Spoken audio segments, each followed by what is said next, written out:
예, 오늘 우리 하나님 말씀은 마태복음 27장 45절에서 46절까지입니다.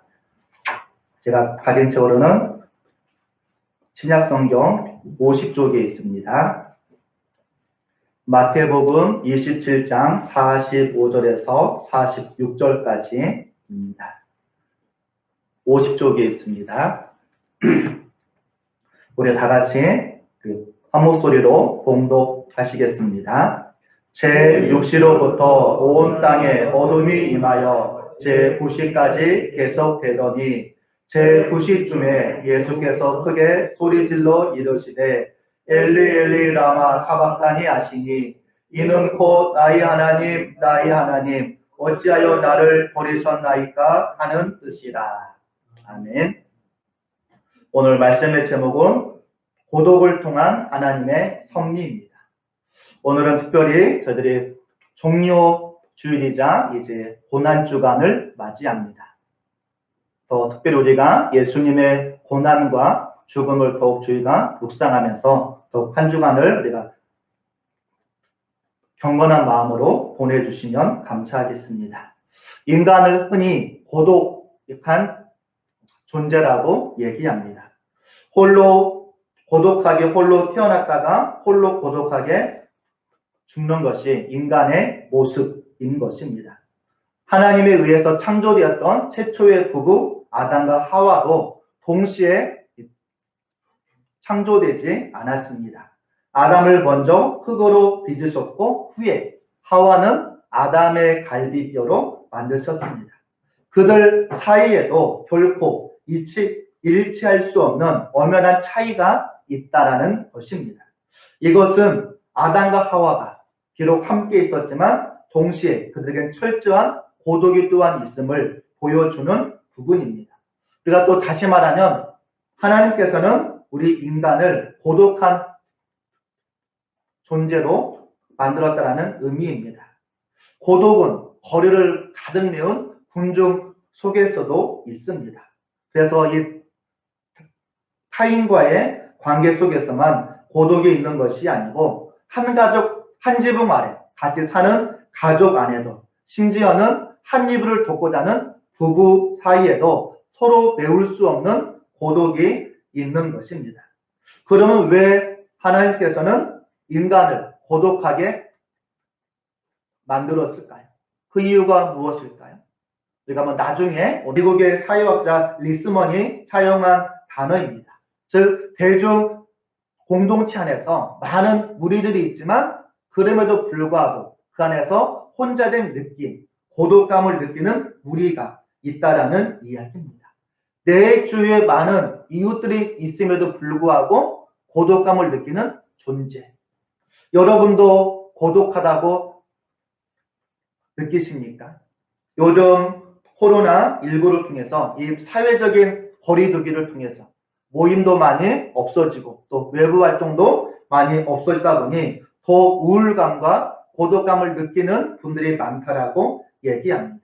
우리 반복교회 교인들 가운데서도 이런 외로움을 느끼는 우리 믿음의 식구들이 없나 한번 구역별로 또 우리 남전도회 여전도별로 한 번 더 살펴보시고 또 서로 간에 연락해 주시면 감사하겠습니다. 네, 특별히 우리 다비다회 우리 권사님들은 인터넷 익숙하지 않기 때문에 영상으로 예배도 지금 못 드리는 가운데 있습니다. 우리 다비다 우리 권사님들께 우리 한 번씩 또 안부 전화 해주시면 감사하겠습니다.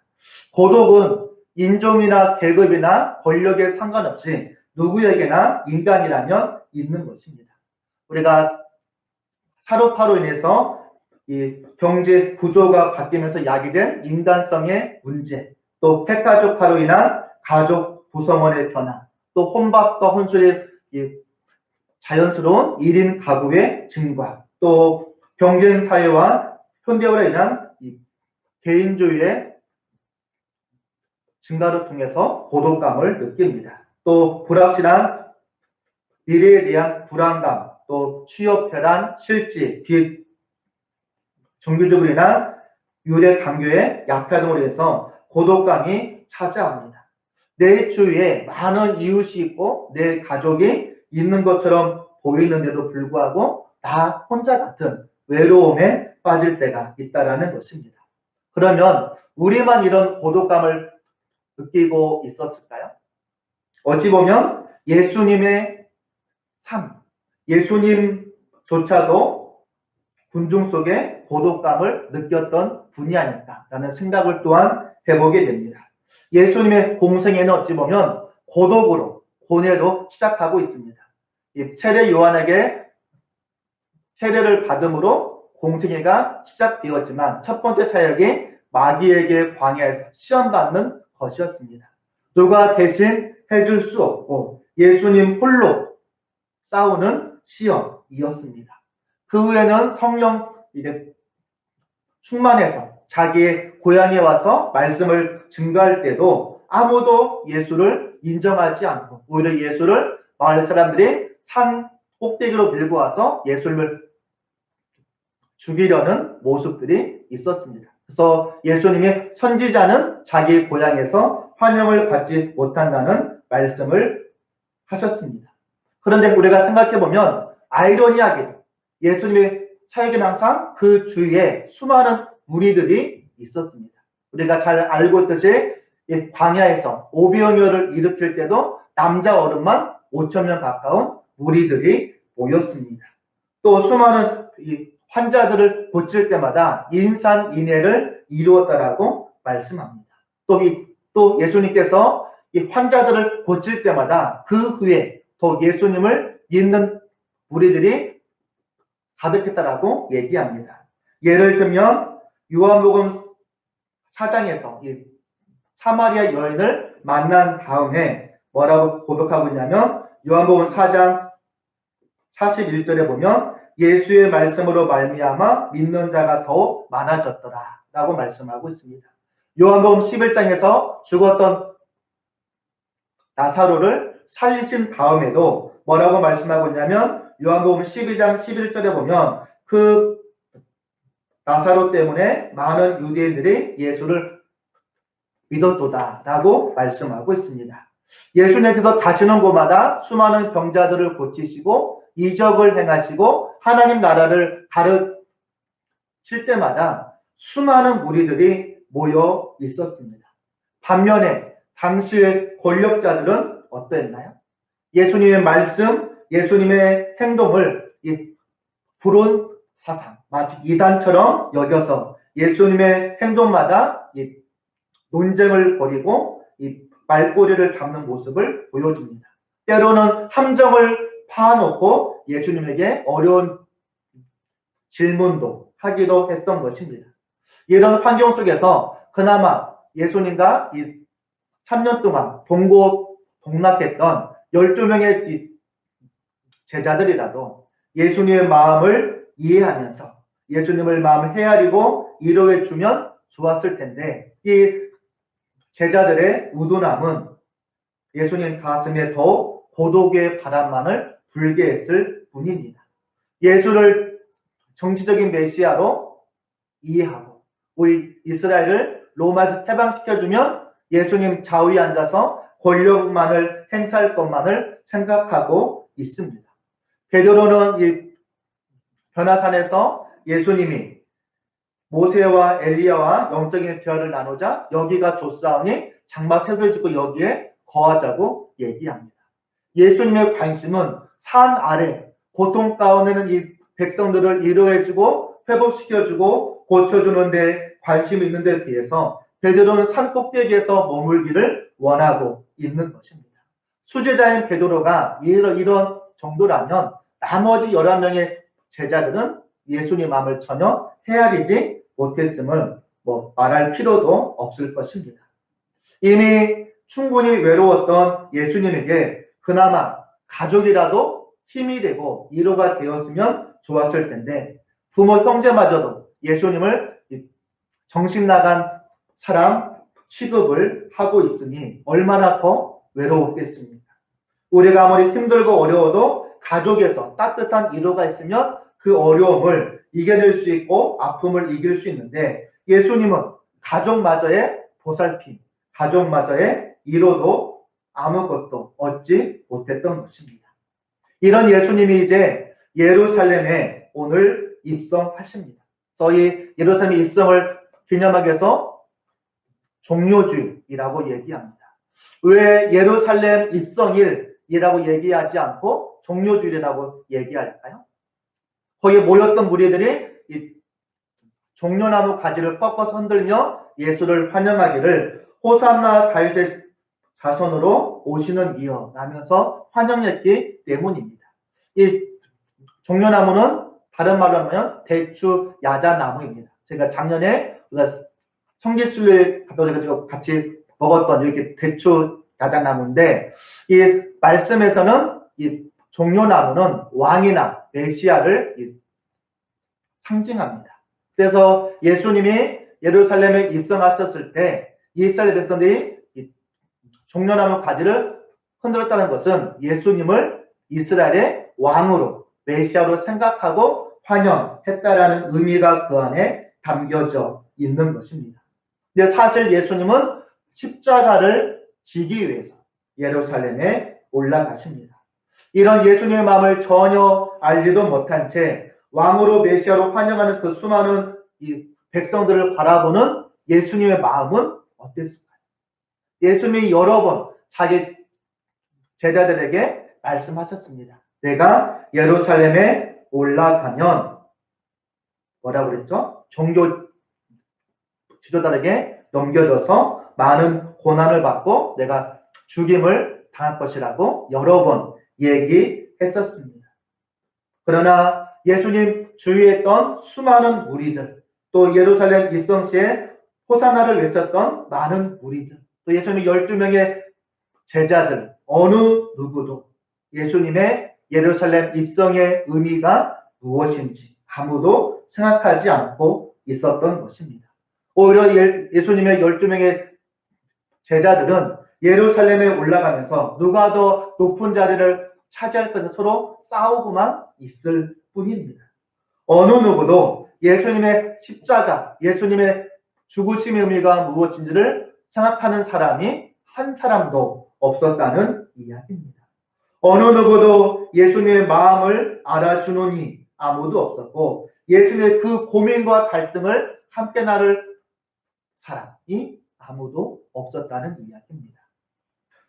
예수님이 이제 이번 주 목요일 날 마지막으로 최후의 만찬을 행하십니다. 우리가 레오나르도 다빈치의 최후의 만찬이라는 그림이 있습니다. 우리가 그 그림에서 한 가운데는 예수님의 얼굴 표정을 다시 한번 보시기 바랍니다. 고개를 아래로 착 내리면서 약간 측은한 얼굴 표정을 보이고 있습니다. 반면에 바로 옆에가 베드로와 가룟 유다인데, 가룟 유다의 얼굴을 보셨나요? 손에 뭘 갖고 있죠? 돈주머니를 잡고 있습니다. 예수님을 은 30에 팔았던 그 돈이던 돈주머니를 잡고 예수님의 얼굴을 바라보고 있습니다. 예수님과 가룟 유다의 눈이 마주쳤을 때 예수님은 어떤 표정을 가룟 유다에게 보이셨을까요? 만약 여러분이 예수님이라면 가룟 유다에게 어떤 표정을 하시겠습니까?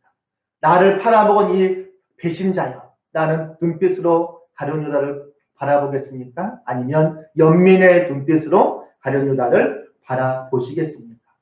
베드로가 모든 사람이 다 주를 버릴지라도 나는 결코 주를 버리지 않겠다고 호언장담하는 베드로의 목소리를 들었던 예수님은 어떠한 마음이 생겼을까요? 얼마 안 있으면 내가 나를 부인할 것 같은 예수님은 아마 베드로의 모습이 측은하게 여겼을 것입니다.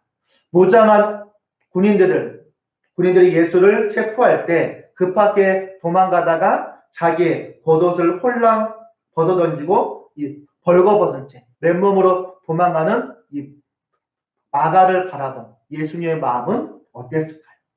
말고의 길을 칼로 내리쳐 무력으로 폭력을 행사하는 베드로의 과격한 모습을 바라보는 예수님의 마음은 어땠을까요?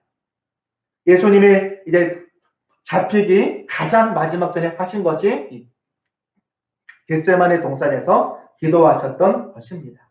땀이 땅에 떨어지는 핏방울처럼 기도하셨지만 12명의 제자들, 11명의 제자들 어느 누구도 예수님을 위해서 기도하지 않았습니다. 예수님께서 고민하고 마음이 슬퍼하시며 나와 함께 깨어있으라 간곡하게 부탁하셨지만 모두가 잠을 자고 말았습니다. 내 마음이 심히 고민되어 죽게 되었으니 너희가 깨어있으라고 얘기함에도 불구하고 잠만 자고 있는 한심스러운 이 제자들을 바라보는 예수님의 마음. 또 예수님은 뭐라고 말씀하시죠? 그 제자들의 마음을 이루하시듯 저들이 마음은 온유로되 육신이 약하도다 라는 말씀을 하십니다. 오히려 이 제자들의 마음을 헤아리며 이루하시는 예수님의 너그러운 마음에서 무엇을 느끼십니까? 우리가 전통적으로 이 겟세마네 기도 시간이 목요일날 밤 11시 반에서 금요일 새벽 0시 30분이라고 보통 얘기합니다. 그리고 바로 그 다음에 이제 로마의 군사들에게 붙잡혀서 안나스의 집을 거쳐서 제사장 가야바의 집에 갇힙니다. 제가 어제 카톡방에 혹시 올린 사진 보셨나요? 이 가야바의 집에는 지하 감옥이 있습니다. 근데 이 감옥은 사람이 걸어서 가는 감옥이 아니고 어제 그림을 보셨듯이 요만한 이 구멍으로 사람을 내리고 올리는 감옥입니다. 그래서 예수님을 그 감옥에 가두기 위해서 손목을 묶고 어깨에다가 밧줄을 묶어서 그대로 내렸다가 들어 올리는 모습입니다. 근데 그 구멍을 제가 위에서 찍은 사진과 아래에서 찍은 사진을 제가 올렸습니다. 아래에서 찍은 사진을 보시면 캄캄한 어두운 공간입니다. 예수님은 금요일 새벽 동안에 그 어두운 지하 감옥에 홀로 고독하게 버려진 채 갇혀져 있었습니다. 그 고독감을 또한 홀로 이제 몇 시간 뒤면 빌라도에게 이제 신문을 당하고 이 십자가에 못 박히기 몇 시간 전에도 고독의 밤을 홀로 보내시고 있는 것입니다. 가야바의 집에서 예수님이 재판을 받으실 때 어느 누구도 예수님을 위해서 항변하는 사람 한 사람도 없었습니다. 우리가 3년 동안 예수님과 같이 동행했지만 결코 예수님 하나님을 모독하거나 성전을 모독한 분이 아니십니다. 그런 적이 단 한 번도 없다라고 예수님을 변호해주는 사람이 아무도 없었습니다. 예수님 빌라도에게 신문을 당할 때도 빌라도는 예수에게 죄가 없는 것을 아시고 예수를 이제 풀어주기를 원했습니다. 그래서 무리들에게 물어봅니다. 여기 바라바와 예수 중에 누구를 너에게 풀어주기를 원하냐고 물어보았을 때 수많은 사람들이 뭐라고 외칩니까? 예수를 십자가에 못 박으라 라고 외칩니다. 그때 어느 누구 하나 예수님을 살려주기를 원합니다. 예수님의 십자가에 못 박혀서는 안 된다고 외치는 무리 한 사람도 없었습니다. 골고다로 올라가는 예수님은 육체의 고통을 당하십니다. 온갖 무리들의 조롱과 모욕과 침뱉음과 뺨 맞음과 이 십자가 위에서는 머리에 가시 면류관으로 손과 발에는 못으로 옆구리는 창으로 찔리는 고통을 당합니다. 거기에 십자가 위에 못 박힐 때는 온몸이 벗겨져서 맨몸으로 매달리십니다. 맨몸으로 매달리는 것은 사회적인 수치를 더 높여준다라고 얘기합니다. 거기에다가 자기의 제자들, 이스라엘 백성들, 심지어 하나님마저도 예수님을 버리는, 즉 예수님의 정신적인 고독감을 그 위에서 느끼게 됩니다. 결국 예수님은 뭐라고 외칩니까? 엘리 엘리 라마 사박다니, 나의 하나님 어찌하여 나를 버리시나이까.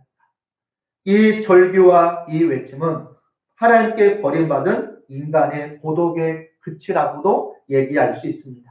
하나님과 영적인 교제의 단절이 얼마나 큰 고통과 얼마나 큰 아픔인지를 보여주는 절기입니다. 이 말 한마디 속에 예수님의 육체의 고통, 사회적인 수치감, 정신적인 배신감, 영혼의 고독감, 이 모든 아픔을 한순간에 내뱉는 예수님의 절망적인 절규였던 것입니다. 어찌보면 이 절규는 모든 고독한 인간들의 아픔을 표현해주는 예수님의 한마디였습니다. 어찌 보면 예수님 시대에 어느 누구도 예수님의 마음을 알아주느니 한 사람 없었고 아무도 예수님의 편이 되어주지 못했습니다. 오직 홀로 고독하게 십자가의 고통과 죽임을 당하셨던 것입니다. 그런데 이 고독한 십자가가 오늘 우리에게는 구원을 주시는 하나님의 능력이 되었던 것입니다. 오늘 여러분은 어떻습니까? 아이러니하게도 2020년 현 시대에도 우리가 예수님을 우리의 삶 가운데서 고독으로 내몰고 있지는 않으십니까? 우리가 말로는 내 인생의 주인은 예수님이십니다. 우리 가정의 주인은 예수님이라고 우리가 얘기하지만 우리가 실제로는 예수님을 주인의 자리에 앉지 못하게 골방에 가둬놓고 있지는 않으십니까?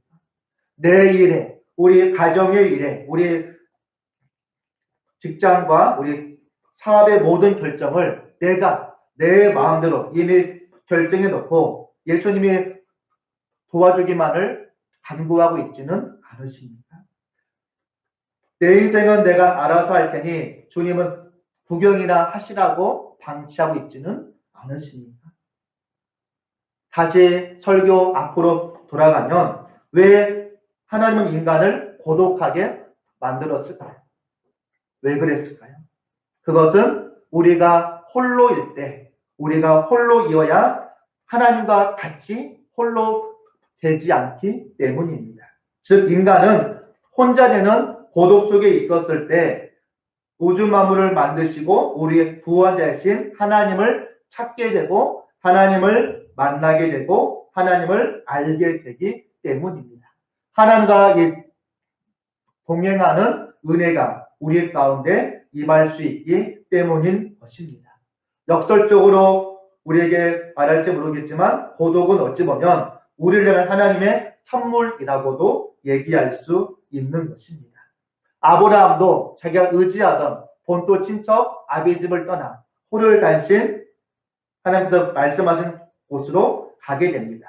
하지만 홀로 그가 밤을 통해서 땅과 이 후손과 복의 근원의 축복을 받게 되었던 것입니다. 고독 가운데 인도하셨을 때 하나님이 아브라함과 함께 하셨고 아브라함이 하나님만 바라보며 의지하게 하심으로 하나님께서 예비하신 복을 아브라함에게 허락하셨던 것입니다. 예수님은 지금 이 시간도 우리가 홀로 외롭게 앉아 울고 있을 때 조용히 우리 곁에 찾아오셔서 우리를 끌어안고 함께 눈물을 흘리시는 분이십니다. 우리가 무거운 인생의 짐을 짊어지고 힘겹게 인생길을 걸어갈 때 말없이 우리 곁에 오셔서 우리의 짐을 대신 짊어주시는 분이십니다. 우리가 마음이 아파 괴로울 때 살며시 우리 곁에 다가오셔서 우리의 아픈 마음을 위로해 주시며 그래 내가 너의 마음을 다 안다. 너 힘들지? 내가 너와 함께 했으며 내가 너를 도와주고 내가 너를 인도해 줄게. 다 우리에게 말씀하시는 예수님이십니다. 외롭게 홀로 십자가를 지신 예수님은 외롭게 홀로 살아가는 우리의 아픔이 얼마나 큰지를 너무나도 잘 알고 있으십니다. 왜냐하면 예수님은 홀로 고독하게 십자가의 고통과 아픔과 죽음을 당하셨기 때문입니다. 우리가 큰 고난 중에서 하나님의 뜻이 무엇인지 알지 못해 고민하며 홀로 기도할 때 예수님은 우리를 위해서 기도해 주십니다. 왜냐하면 예수님은 겟세마네 기도에서 홀로 눈물 흘리시며 땀방울이 핏방울처럼 기도하셨던 예수님께서 우리의 마음을 누구보다도 잘 아시기 때문입니다. 예수는 우리에게 말씀하십니다. 내가 결코 너희를 버리지 않고 너희를 떠나지 않고 너희와 영원히 함께 하시겠다라고 말씀하십니다. 코로나19를 통해서 또 사회적인 거리두기를 통해서 또 우리가 모임과 외부 활동이 적어짐을 통해서 안 그래도 외롭고 고독한 마음이 더 외로우십니까? 그러나 더 이상 여러분은 혼자가 아닙니다. 예수님께서 십자가에 못 박히신 그 손으로 우리를 붙잡아 주시고 우리의 삶을 인도해 주시고 우리의 마음을 어루만져 주셔서 우리의 모든 것을 회복하십니다. 이제 우리의 손을 내밀어서 그 예수님의 손을 붙잡으시고 예수님의 손을 의지해서 우리가 믿음으로 한 걸음 한 걸음 걸어갈 때 하나님 우리에게 선한 길로 인도하실 것입니다. 올해 고난주간은 우리가 외부와의 만남을 줄인 채 고독 가운데 예수님 한번 묵상해 보시기 바랍니다. 또한 고독한 우리 삶에 찾아오시는 예수님의 치유와 회복의 은혜가 임하는 우리가 고난주간을 맞이할 수 있기를 간절히 바라겠습니다. 이제 우리가 오늘부터 이제 이번 주 금요일 날 오전 9시에 십자가에 못 박히셔서 오후 3시에 예수님이 임종하십니다. 이제 우리가 이번 주 한 주간 동안 더 예수님께서 홀로 걸어가신 그 길을 우리가 묵상하시면서 우리도 그러나 이제 우리는 홀로가 아니고 그 예수님께서 나와 늘 함께 하심을 기억하시고 믿음으로 그 길을 온전히 걸어갈 수 있기를 간절히 바라겠습니다. 우리 같이